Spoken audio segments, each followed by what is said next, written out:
Assalamualaikum warahmatullahi wabarakatuh. Good morning, everyone. How are you today? I hope you all doing fine today. So, welcome back in English class with me, Miss Cynthia. Today we are going to learn about narrative text.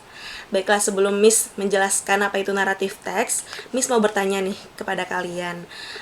Ada nggak sih dari kalian yang suka baca buku cerita?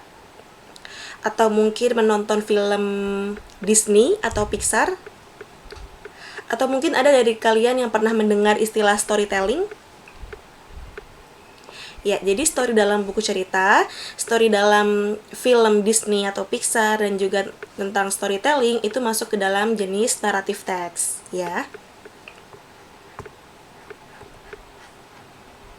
Nah, di sini Miss akan menayangkan beberapa gambar. Nah, di sini ada 3 gambar nih. Coba dari yang pertama, ada yang tahu nggak dari penampakannya seperti ini, kelihatannya itu menceritakan tentang apa kisahnya? Ya, betul, tentang Malin Kundang. Lalu yang kedua, ada yang tahu? Sangkuriang. Dan yang ketiga, tentang Jaka Tingkir. Nah, kisah-kisah yang menceritakan tentang Malin Kundang, Sangkuriang, dan Jaka Tingkir itu masuk ke dalam jenis narrative text. Baiklah, sebelum kita mempelajari lebih dalam apa itu narrative text, Miss akan menjelaskan tentang tujuan pembelajaran kita pada hari ini. Nah, jadi apa sih tujuan kita belajar narrative text? Nah, yaitu melalui kajian materi dari PPT yang disampaikan guru, siswa mampu mengidentifikasi fungsi sosial, struktur teks, dan unsur kebahasaan dari narrative text terkait cerita rakyat atau legenda dengan tepat. Ya, di sini Miss akan menjelaskan 4 bagian. Yang pertama adalah definition atau definisi. Yang kedua adalah social function atau fungsi sosial. Yang ketiga ada generic structure atau struktur secara umum, struktur teks. Dan yang keempat ada language features atau unsur kebahasaan. Oke, nah sekarang kita masuk ke bagian definition. So, a narrative text is an imaginative story to entertain people. Jadi, narrative text adalah sebuah kisah imajinasi untuk menghibur orang lain. Ya, jadi karena ini ceritanya imajinasi, maka kemungkinan besar ceritanya adalah hayalan ya dan tidak nyata, seperti itu. Lalu yang kedua, tentang social function atau fungsi sosial. So, the purpose of narrative text is to amuse or to entertain the reader with a story. Tujuan utamanya dari teks naratif itu untuk menghibur para pembaca atau menghibur para pendengar ya, tentang kisah-kisah yang akan diceritakan, seperti itu. Oke. Nah, masuk ke jenis-jenis naratif teks. Yang pertama adalah folklore atau folktale. Folklore ini adalah cerita rakyat ya. Contohnya seperti Ande-Ande Lumut, lalu juga tentang Timun Mas.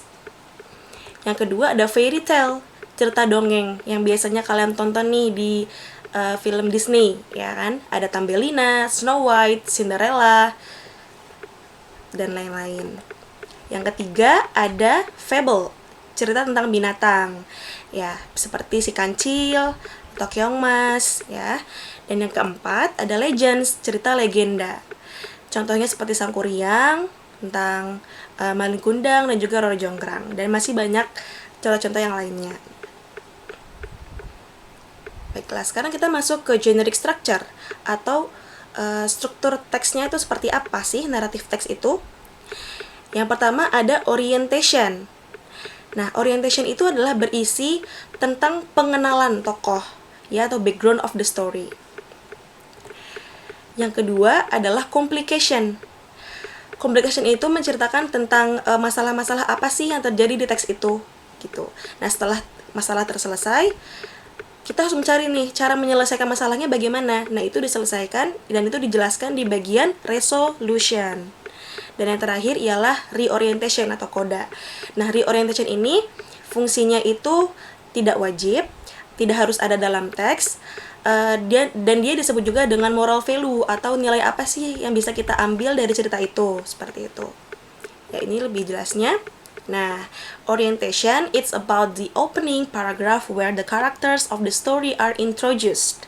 Nah, berisi pengenalan tokoh, tempat dan waktu terjadinya cerita. Nah, biasanya tuh 5W1H itu harus terjawab nih di bagian orientation. Apa yang diceritakan, siapa karakternya, di mana itu terjadi, kapan itu terjadi, gitu. Dan kenapa itu terjadi. Itu ada di bagian orientation. Nah, orientation itu biasanya dan pasti itu ada di bagian paragraf pertama, ya. Lalu ada complication yang kedua. Apa sih complication? Nah, di complication ini where the problems in the story develop.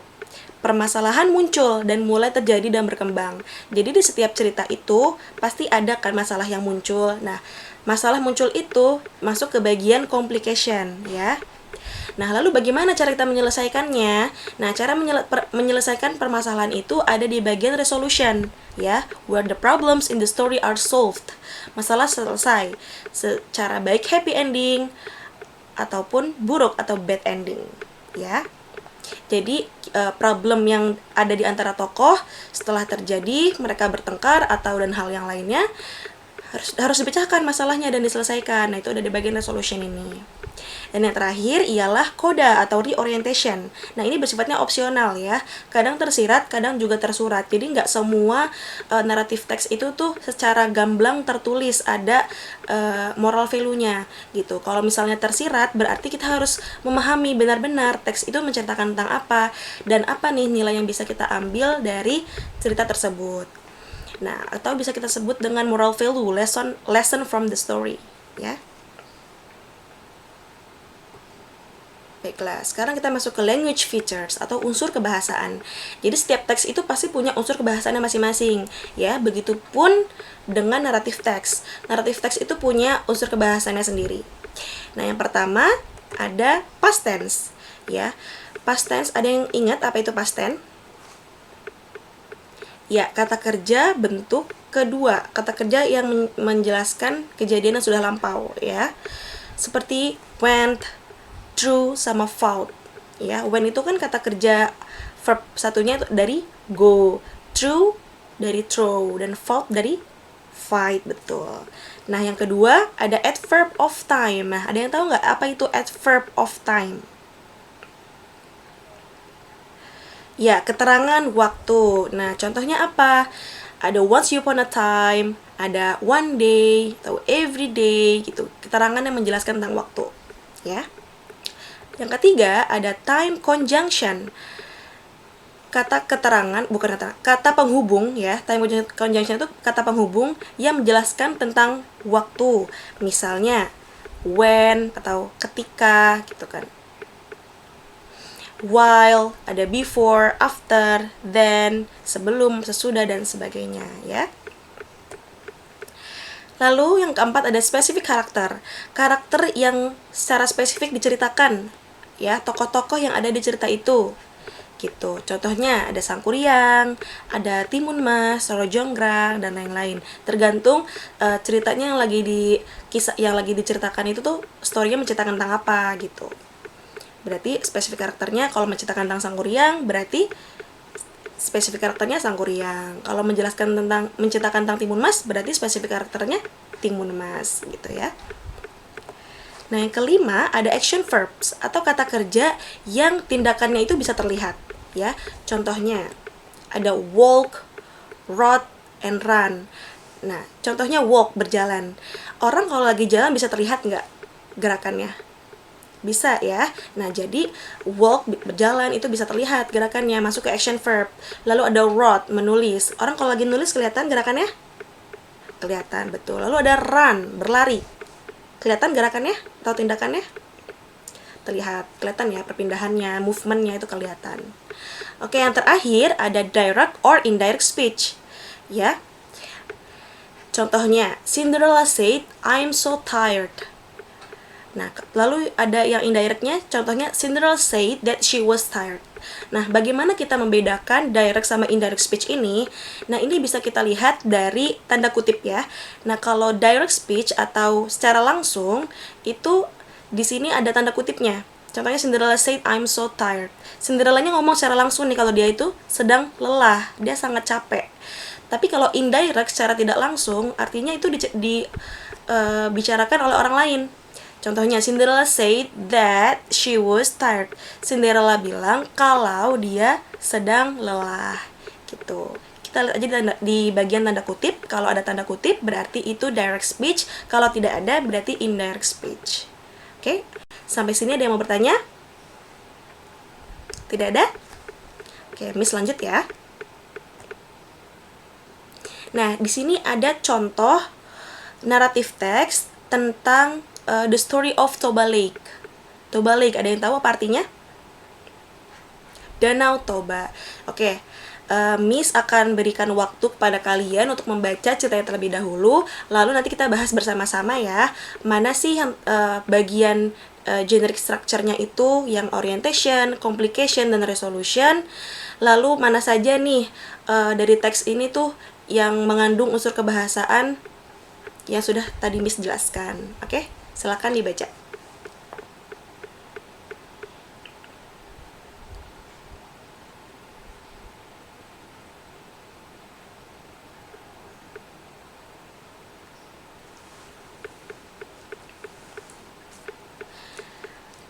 Oke, sambil kalian membaca, Miss sambil jelaskan di sini ya.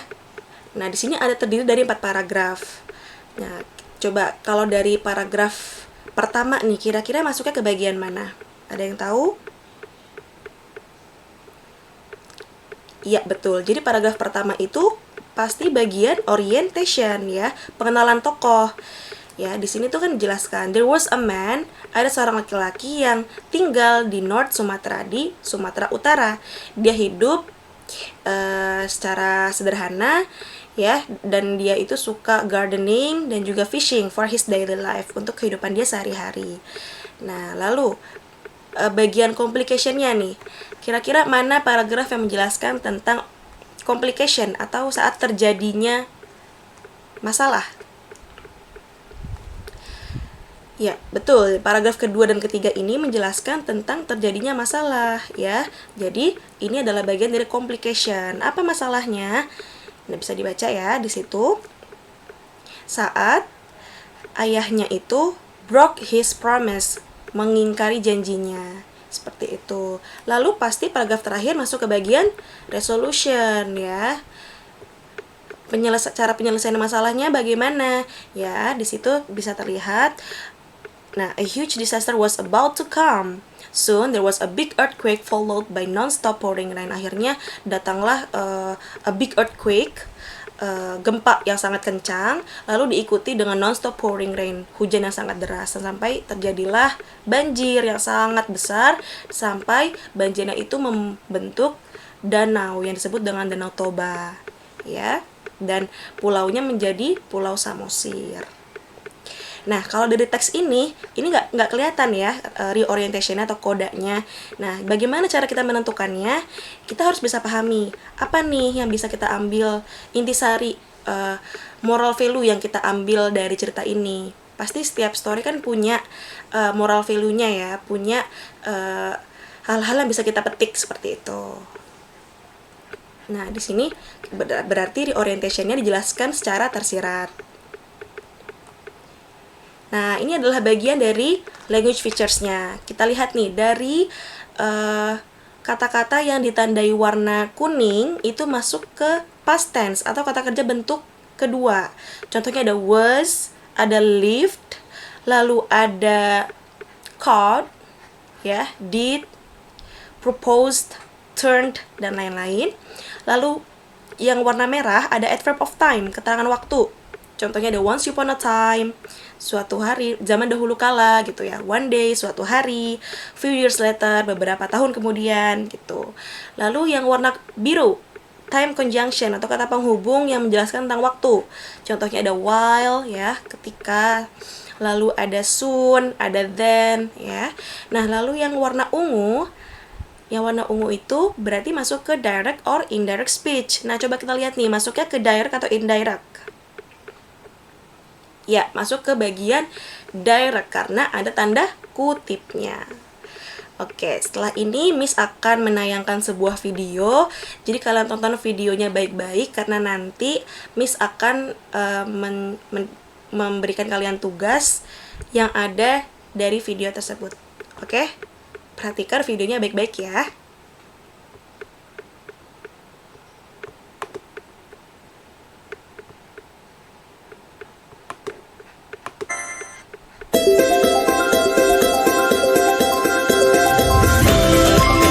A long time ago, there was a prince that so in love with the beautiful woman named Dayang Sumbi. The prince was changed into a dog named Tumang after marrying Dayang Sumbi and had a son named Sangkuriang. Sangkuriang often went to hunt with Tumang. He did not know that Tumang was his father. One day, Sangkuriang met a deer in the forest. He remembered that his mother really liked the heart of a deer. He shot the deer, but he missed. He got really disappointed. Then he shot Tumang and cut his heart and brought it to his mother. Dayang Sumbi was very happy until she asked him where Tumang was. Sangkuriang told the truth that it was Tumang's heart. Dayang Sumbi got angry and hit Sangkuriang's forehead. Sangkuriang left the house. Dayang Sumbi was praying to the god for having the eternal beauty. The god gave what her wish for. After that, she met the mature Sangkuriang, and they loved each other. They decided to get married. Dayang Sumbi asked about Sangkuriang's scar on his forehead. He answered that he was hit by his mother. Dayang Sumbi was shocked and told him that she was his mother. Sangkuriang did not believe her. Then Dayang Sumbi agreed that they were still husband and wife with one condition. Sangkuriang had to make a big boat in a night. Sangkuriang said that he was able to do that. However, Dayang Sumbi made the chicken crowing. It was the sign that Sangkuriang ran off the time. Sangkuriang was so mad and kicked the boat. The boat was known as Gunung Tangkuban Perahu. Number 1. Okay. So you have done watching the movie or watching the video. Jadi nanti Miss akan memberikan kalian tugas terkait video yang barusan kalian tonton ya. Kalian bisa cek di GCR kalian masing-masing dan jangan lupa dikerjakan. Deadline-nya malam ini ya, jam 9 malam. Oke, sekian pelajaran kita hari ini. So see you on next meeting. Bye bye.